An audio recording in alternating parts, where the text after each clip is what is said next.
બનાસની ધરાનો ધબકાર radio Madhuram 90.0 FM Shri જાગૃત નાગરિક સંચાલિત કોમ્યુનિટી રેડિયો સ્ટેશન આજે 24મી ડિસેમ્બરના રોજ રાષ્ટ્રીય ગ્રાહક અધિકાર દિવસની ઉજવણી કરી રહ્યા છીએ.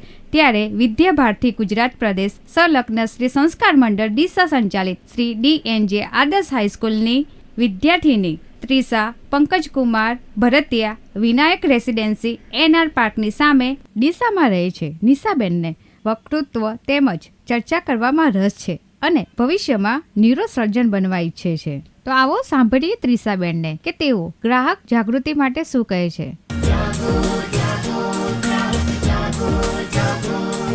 ગુજરાતીઓએ વિક્રમ સંવત 2081માં પ્રવેશ કર્યો છે.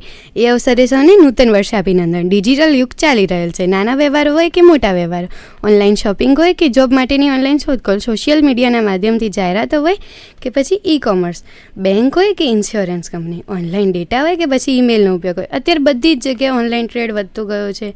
આ ટ્રેડ વધવાની સાથે સાયબર ક્રાઇમ પણ વધ્યા છે. સાયબર ક્રાઇમ એટલે કે ઇન્ટરનેટના માધ્યમથી થતા અપરાધો.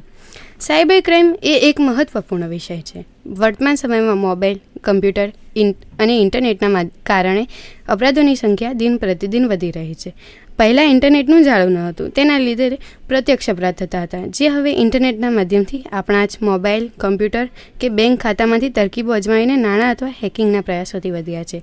આ અપરાધ કરનારની કોઈ જ શકલ સામે હોતી નથી, પરંતુ ભોગ બનનાર આપણામાંથી કોઈ પણ બની શકે છે. સાયબર ક્રાઇમની રોકથામ માટેનો માત્ર અને માત્ર એક જ વિકલ્પ છે અને એ છે ગ્રાહકોની જાગૃતતા. એટલે RBI સહિતની અન્ય તમામ એજન્સીઓ કહે છે, જાગ્રત રહો, સતર્ક રહો.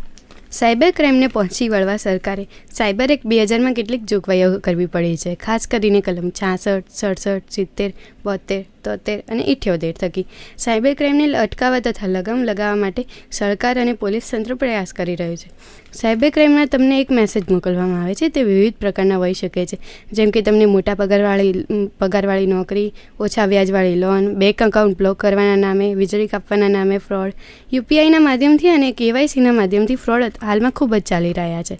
સાયબર ફ્રોડથી બચવા માટે કોઈ પણ અજાણ્યા વ્યક્તિના કોલનો જવાબ ન આપો, કોઈપણ વ્યક્તિ સાથે OTP શેર ન કરો, પોતાનો પાસવર્ડ શેર ન કરો, શક્ય હોય તો પોતાના પાસવર્ડમાં અનઆલ્ફાબેટ ચિહ્નોનો ઉપયોગ કરો, પોતાનું ડેબિટ કાર્ડ કે ક્રેડિટ કાર્ડ કોઈને આપો નહીં.